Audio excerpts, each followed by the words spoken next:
Have you ever wondered why Jesus was born into a manger? This just blew my mind to hear this. I've learned this for the first time. But if you understand the context here, you will never look at the Christmas story the same way again.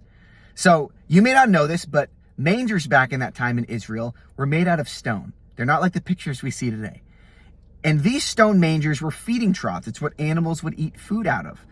But every single year in the town of Bethlehem, they would find a perfect, spotless lamb that was the sacrifice for the sins of the people.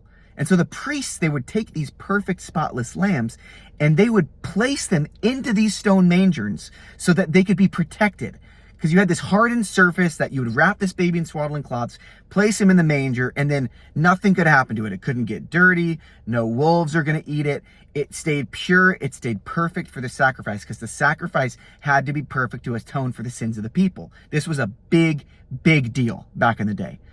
But what's crazy about this is when in Luke chapter 2, the angel goes up to the shepherds and says, there's going to be a baby born into a manger wrapped in swaddling cloths. They freak out because they know what this means. They know that that's what you did to the ritualistic lamb sacrifice. So they're saying to themselves, oh my gosh, this is the Messiah. This is the one to come. This is the Lamb of God. And they go with this eager expectation because they know who they're about to meet. It's the craziest thing in the world. And what do they find? They find baby Jesus wrapped in swaddling cloths, placed in the same place that these sacrificial lambs were placed in. And it gets crazier from there because the Magi come, and what is the gift that the Magi bring? They bring myrrh. When is the next time you see myrrh show up in the Bible? It's when Jesus is on the cross. It's only mentioned twice in the Bible. It's when he's on the cross and they give him wine mixed with myrrh. Why? Because this is when he's being sacrificed. So when this is a foreshadowing, when they give him myrrh, they're foreshadowing what's to come. That this perfect, spotless baby lamb is about to be sacrificed and given myrrh on the cross. And even more than that, what's the title they give him? They say, this is the King of the Jews. What's the sign he had above him on the cross? King of the Jews. This is all a foreshadowing. So when you hear the Christmas story, don't just think of like a cute manger scene that you typically see in like a school play.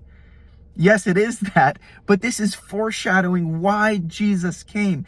Jesus came to be the perfect, spotless Lamb of God that would atone for the sins of the people, that would take away your sin, that would be crucified, that would be sacrificed, so that when God looks at you, he no longer sees your sin. Your sin has been atoned for. It's been cast as far as the east is from the west. Why? Because God stepped into humanity, was born into a manger, lived a perfect death, died a sinner's death, and took on the sacrifice that we couldn't take on.